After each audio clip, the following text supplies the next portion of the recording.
are you? Today I'll read a new story for you. I hope you like it, so let's go.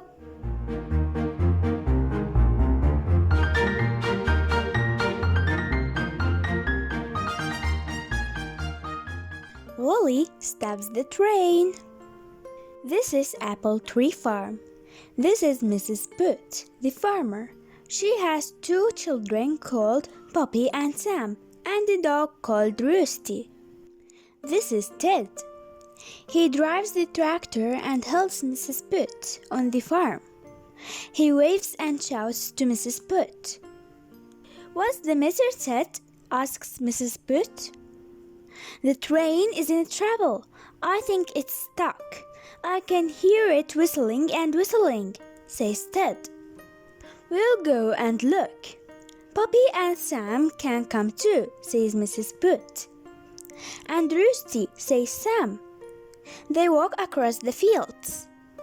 Soon they come to the train track. They can just see the old steam train. It has stopped but is still puffing and whistling. "Look at those sheep. They are on the track," says Poppy. "That's why the train has stopped." "Silly sheep," says Sam. "It's that naughty Wally. She's escaped from her field again," says Poppy. "She wanted to see the steam train," says Sam. "We must move them." "You can help me," says Mrs. Boot. "Come on, Rusty," says Sam. They walk up to the sheep. "How can we get them home?" "We can't get them up the bank," says Ted. "We'll put them on the train," says Mrs. Boot. "Come on, Wally."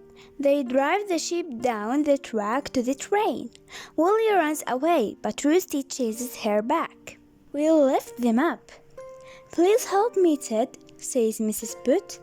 Ted and Mrs. Boot lift the sheep up into the carriage. All aboard! Poppy, Sam, Mrs. Boot, Ted, and Rusty climb up into the carriage. Mrs. Boot waves to the driver. The train puffs along. It stops at the station. Mrs. Boot opens the door. Poppy and Sam jump down onto the platform. "How many passengers?" says the guard. 6 sheep, 1 dog, and 4 people, says Mrs. Boot. "That's all." "Let's all go home now," says Mrs. Boot. They take the sheep back to the farm. "I think Wally just wanted a ride on the train," says Sam.